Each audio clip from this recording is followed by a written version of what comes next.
C.S. Lewis, a theologian who was familiar with sorrow, once wrote, "Pain insists upon being attended to.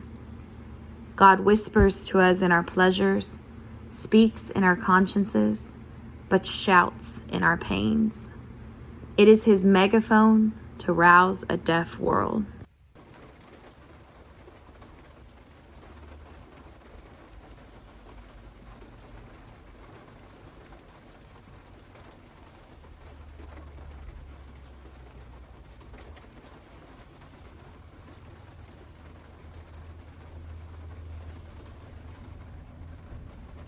Sometimes what people in pain need is silence.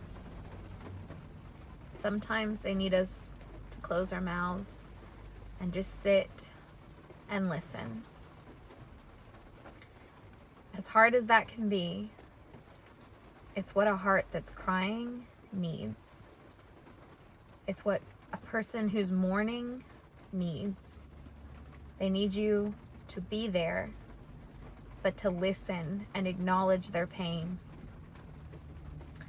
I was reflecting today on my son's pain. We got his lip and tongue tie cut recently, and he has been in pain for about a week and a half. But it's pain with a purpose. It's so that he will get healthy and feed better and have a better latch, and so many other benefits have been seen from his pain. However, what I was not prepared for was all of the work that we were going to have to do on our end after the procedure occurred. We went home and they told us every couple hours, 3 hours, we had to stretch out the wounds, basically reopening them fresh. Because if we didn't, they would heal, and the healing would bring back the old ties that were holding him down. And so as a mom, I understood completely the why behind the pain.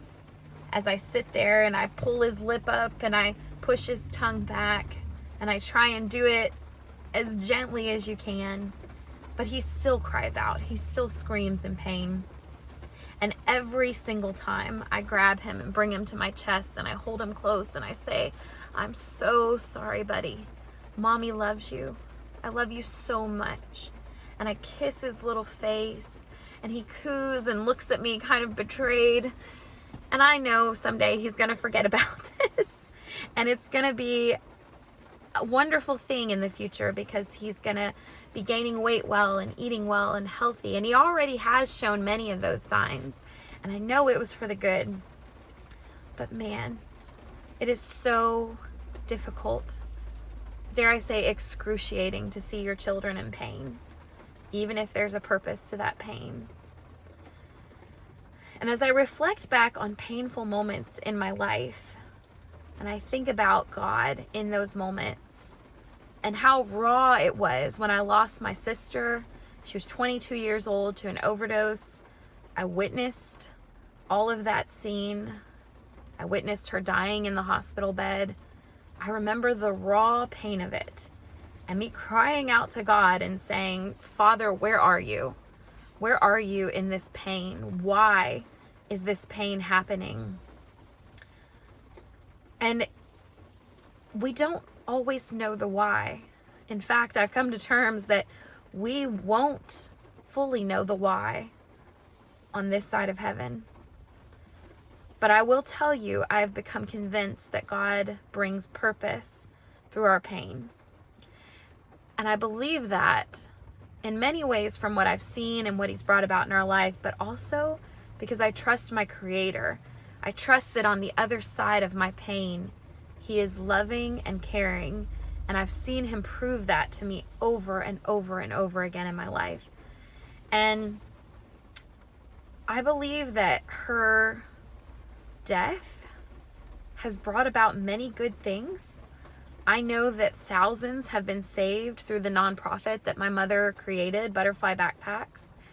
And I know that others have been helped through the video I made about her death. And I know some of you watching may have found me from that. And I also don't even know the unspoken ways it has helped people. Sometimes others just witnessing your pain, it pushes them to love deeper and live life more deeply and care about others. We don't know. We can't see all the facets of this story God is weaving with our life. But no matter what, I am still convinced there is purpose in it. And as I reflect on that, and I reflect on the people who have asked me through comments how we're doing, how our family's doing, well, we still miss her. We still grieve her. Does it hurt as much as it did all those years ago? Not as much. It still hurts though. It still comes out at times in memories or holidays as they're approaching.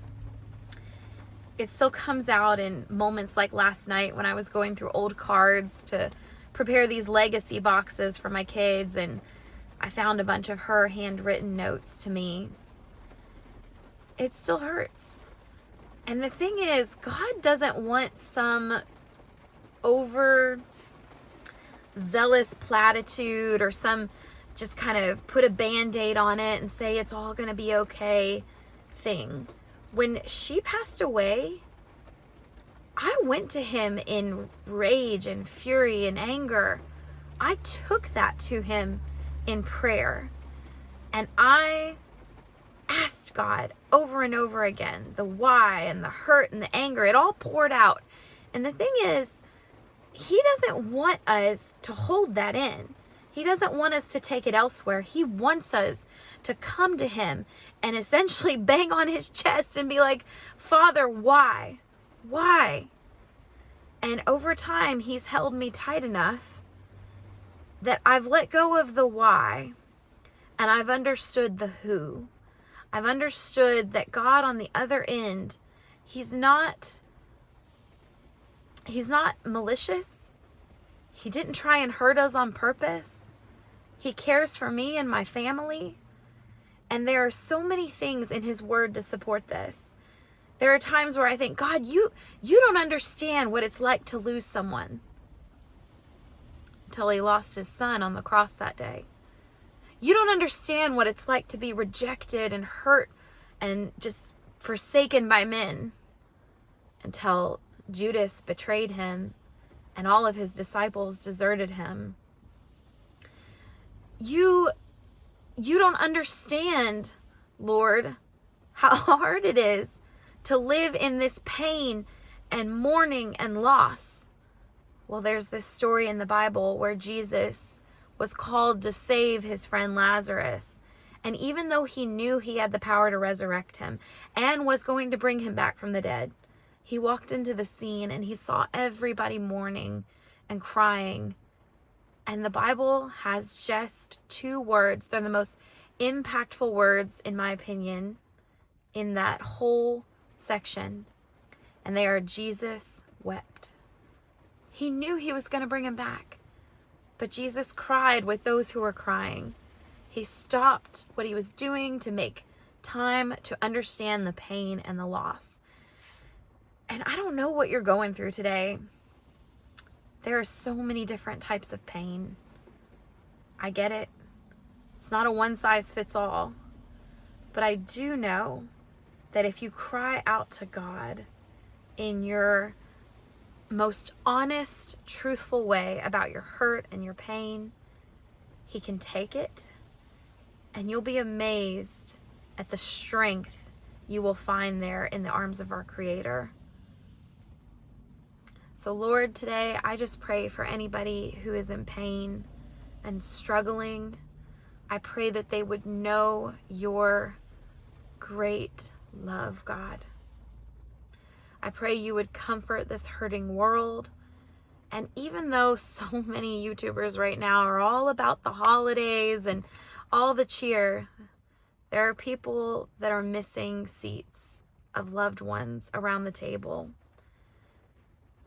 And I just pray we could learn to be silent, God, and sit and listen with those who mourn, to reach out to those who are hurting, and not be so quick to speak. If you want to explore more on this topic, I'll link below my blog where I've written a little bit more in detail. I'll also have her video linked below. And I would love for you to reach out in the comments. If you're going through something, I would like to actively pray for you today. So please let me know below how I can pray for you. And I just want you guys to know that are watching this, that it's not by accident. And I so appreciate you. Thank you for watching my channel.